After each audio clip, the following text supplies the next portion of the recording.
Oh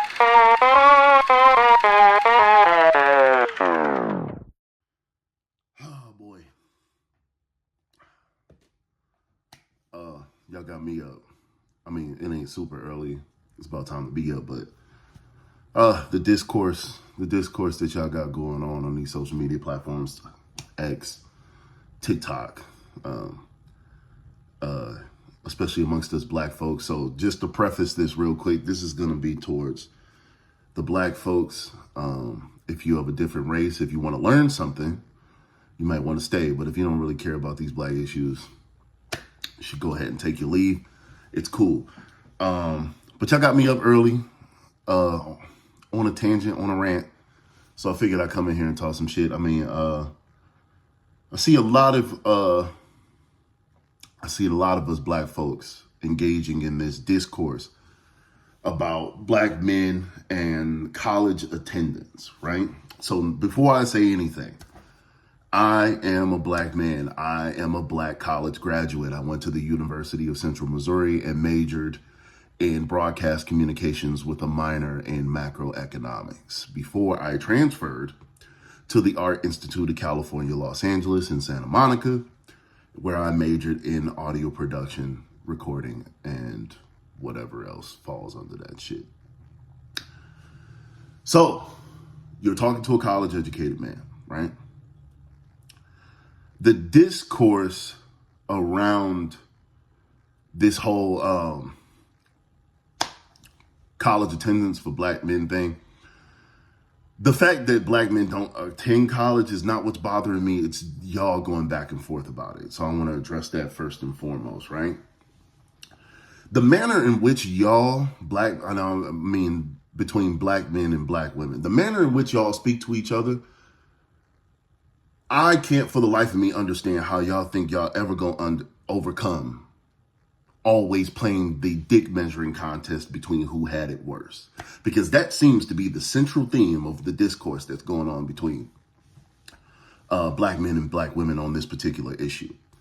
And it kind of centers around how every time either one side of the aisle or the other has a plight for their respective gender, the other gender seems to chime in and say, and basically essentially insinuate that you should do better or stop complaining or be more accountable.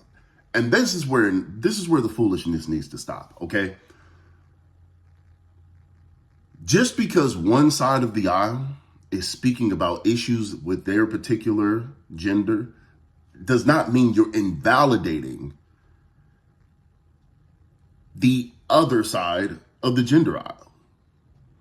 Because that's what seems to happen a lot. That's what I saw a lot in y'all's comments. I saw a lot in y'all's TikTok videos and the whole 9 yards.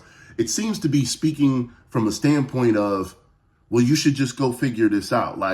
Or, well, what about black women? Or, well, what about black men and what we're going through? And it's like, bro, if you're going to play this dick measuring game, you're not going anywhere. I want y'all to know as black people, let's just run over some statistics real quick, right? You make up 14% of the United States population. The United States population, I think it was the 2019 census, so I can't imagine it's changed that much. It's 334 million Americans in the United States. Of that, you make up 14%. You're not even a fucking quarter of the US population. So these foolish, performative sort of wars of attrition that you two engage, that black men and black women engage in, is fruitless. Your struggle is pointless. All of this shit is pointless. I want y'all to understand that. And you can't really afford it because by those measures, by those statistics, you are outmanned, outgunned, and outfinanced, right? So in the context of this, whole black men not attending college sort of thing, I would behoove all people, black men, black women alike, the whole 9 yards, to be empathetic and lend an ear to black men and their respective experience with college education, right?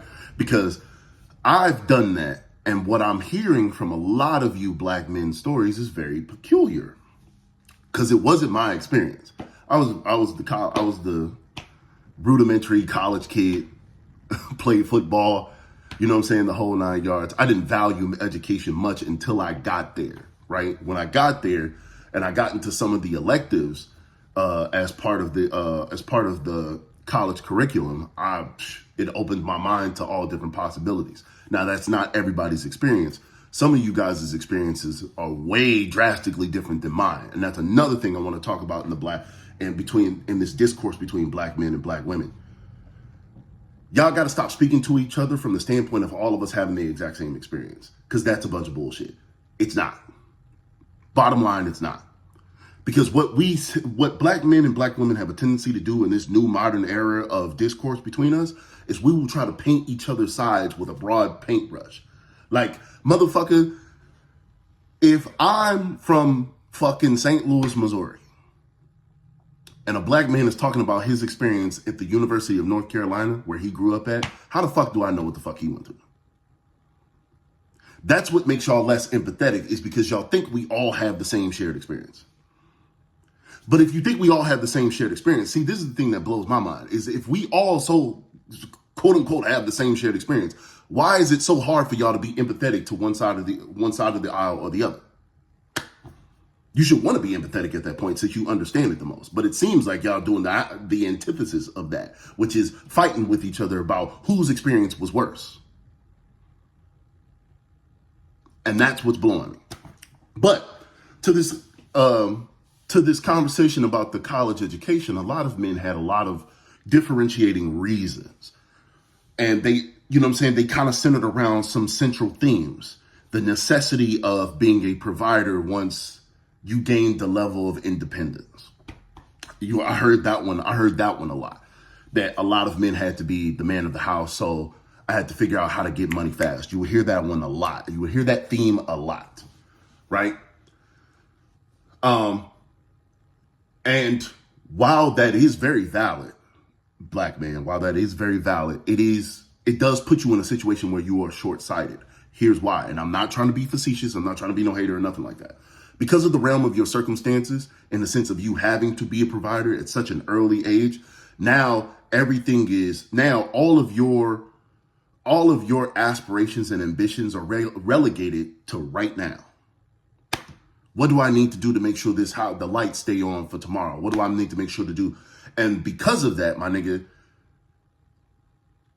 and this is not me saying, before I say this, is not me saying that college is the only medium through which you can realize your full potential. But what I am saying is that college can sometimes expose you to possibilities of your potential that you might not have ever seen.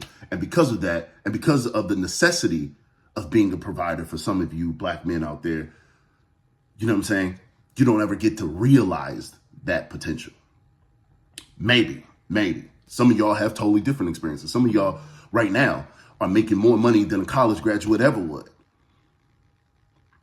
Just hustling on your own. So I'm not knocking anybody's experience, my nigga. Everybody's experience is different. So I want to approach this conversation with a level of empathy, because I understand that all of y'all are not the same, not even close.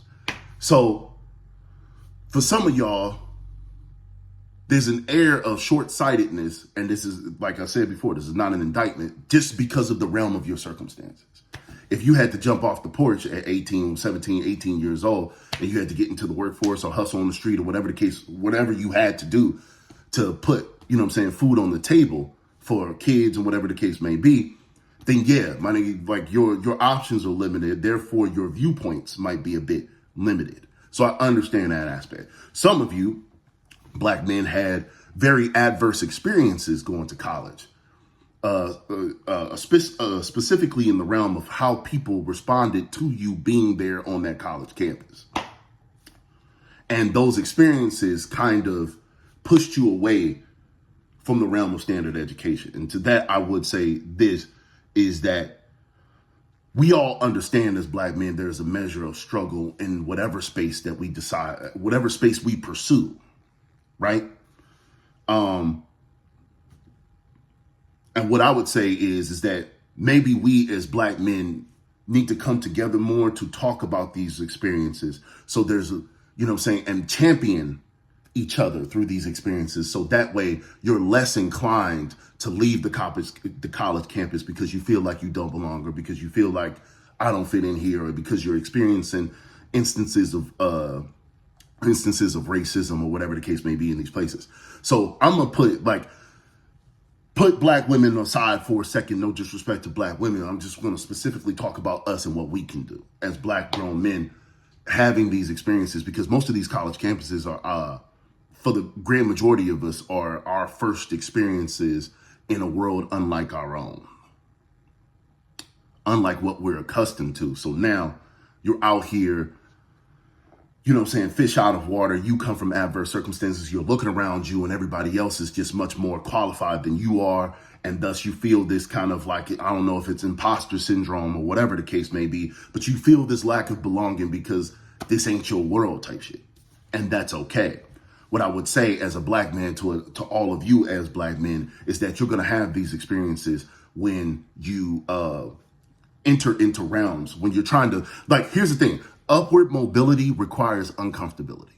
All right. It's just the nature of the business. You can't go nowhere without it. So sometimes you're going to have to be in spaces or exist in spaces that are less than satisfactory. Every condition can't be met, unfortunately. You feel what I'm saying? So it's one of those things where you might have to face racism, and you shouldn't have to face racism, but it's just a measure of being in somebody else's territory and they ain't never seen you before. That's just the nature of the business. This is just me as a black man speaking to you as a black man, right? Is that you're going to run into these situations. So I would say to y'all is talk to me. Talk to other fellow college graduates. Come speak to us. Matter of fact, if y'all have issues with this, if any of you college kids now are going through this, bro, hit me in the comments, man. Hit me in the comments. I can tell you about my experience, bro. I went to college. I went to an educational institution in the middle of fucking nowhere in buttfuck Missouri. So if there's anybody that can tell you about that feeling out of place, bro, that you feel when you're in these spaces that only specific demographics be at in the whole 9 yards, I could tell you, because I was there, bro. I was there. I experienced it in real time. So that's for you that's for you men who had those experiences of not feeling like you belong or feeling out of place when you step into these secondary educational institutions. And it's discouraging you from continuing because you don't even feel like you're supposed to. You're not. Nothing around you. None of the people or resources around you are incentivizing you to stay there. I can help you with that fight, right? So those are just some of the realms of circumstances that I've heard from black men in these situations, and then there's also others who march to the beat of their own drum and found ways to make money and put food on the table and have gainful careers through trades and the whole 9 yards, right? Now, there was also like a conversation about like black male literacy in the whole 9 yards. And I have to do a little bit more research on that before I come back on this video and get to speaking about it. But the trades require you to have a level of education as well.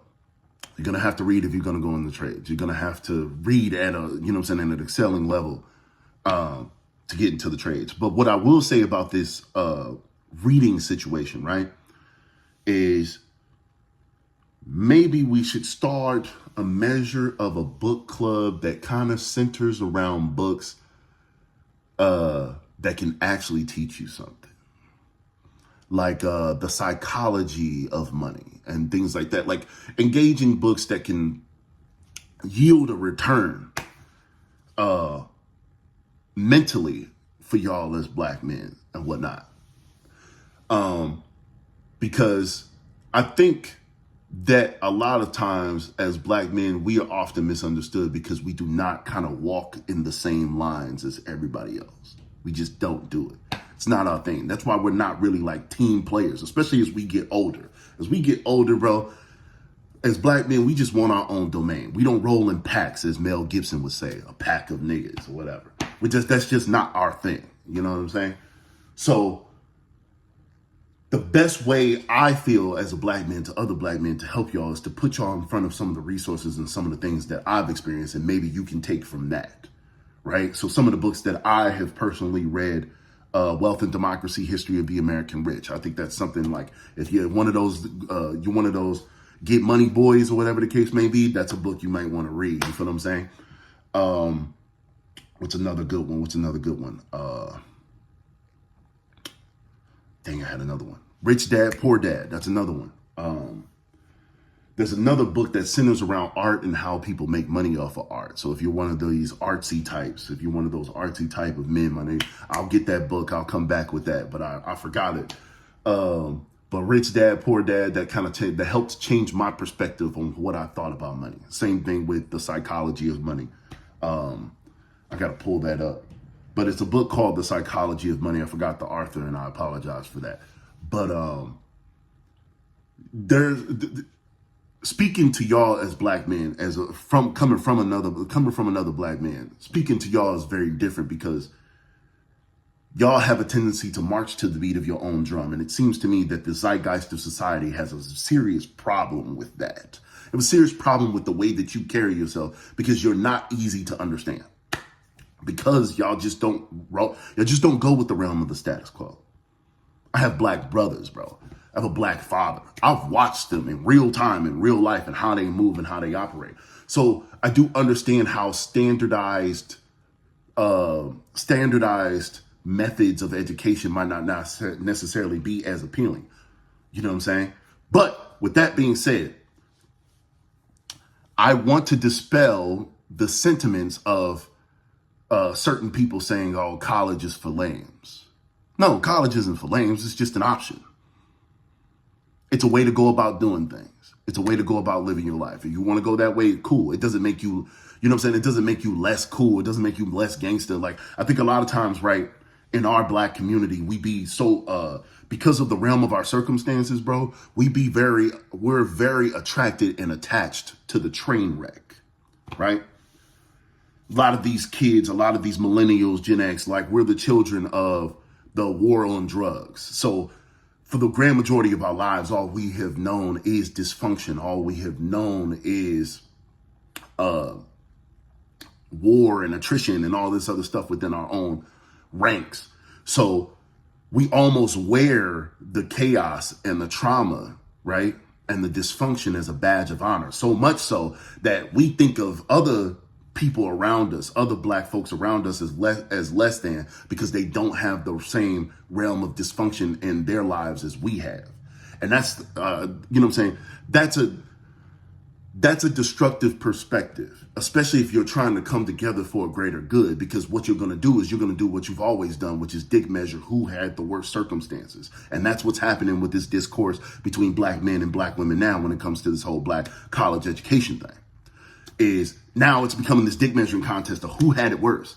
That comes from something. That comes from the war on drugs and the mentality that it fostered. You feel what I'm saying? So, and you know what I'm saying? That comes from the perversion of gang culture. Because me personally, gang culture in its, you know what I'm saying, in its inception, the idea was right, but it became perverse as, you know what I'm saying, the war on drugs progressed, stop and frisk progressed, right? 1994 crime bill progressed, and the mentality and the outlook of people towards our community and the outlook of ourselves as an end result of our dire circumstances, you know what I'm saying, following all of this legislation that was clearly, obviously against us. So you have this mindset that you now have to fight as black people to curb yourself from weighing your circumstances against against circumstances from somebody of your own kind. Because that's what we're doing as a whole. That's stopping us. This is going to keep stopping us. Like, this is going to keep being the proverbial wall that blocks you from any sort of upward mobility.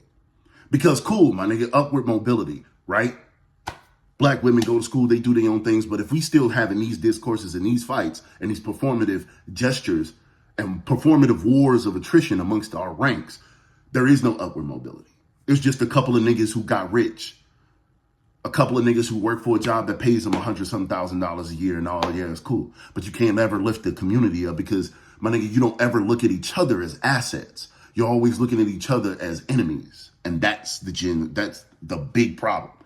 And maybe I'll write a book on that one day about the mentality, right, of trauma, the mentality of dysfunction, the mentality of the war of attrition between our ranks, because that is the systemic problem that we as Black folks need to tackle in order for us to get to the next level. Because as of right now, bro, we can't even break bread with each other. Because we can't even come to terms with one another. Even if we fundamentally disagree, we still want to fight that. We want to focus on the disagreement more than we can focus on, all right, cool, how do we effectively agree to disagree and still come to a conclusion that is,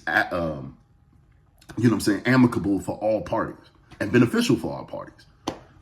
Because we're not doing that. We're trying to fight temporary battles, and the whole thing is a war game, right? So, in the air of just wanting to be accountable for Black men, I'm not going to do this whole gender war between Black men and Black women shit. I'm gonna just focus on what I can do for y'all as Black men, and then one day, baby girl, I'll get on here and start talking about what I could do for Black women. But for right now, based on this discourse, I just wanted to focus on that.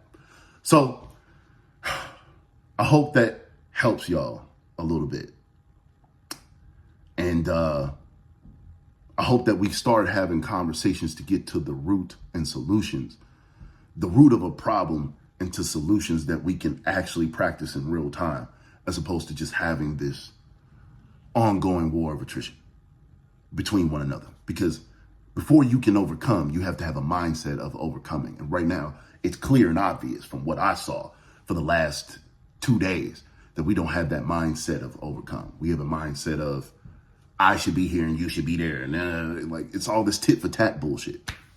It's got to come to an end, Black men, Black women, at some point. At some point, because truth be told, you're running out of time. I think it was like by 2050, the value of the Black dollar would be worth $0. So at some point, Black folks, we got to get it together. Sorry, that whole thing just kind of like clipped off or whatever the case may be, but at some point, we just got to work together. We have to have the spirit of working together, the mindset of working together. Because right now, we just don't have that. We want to sit there and fight and go to war with one another. And that, you're not going nowhere. But with that being said, ladies and gentlemen, I got better shit to do. So, my fellow Americans, till next time.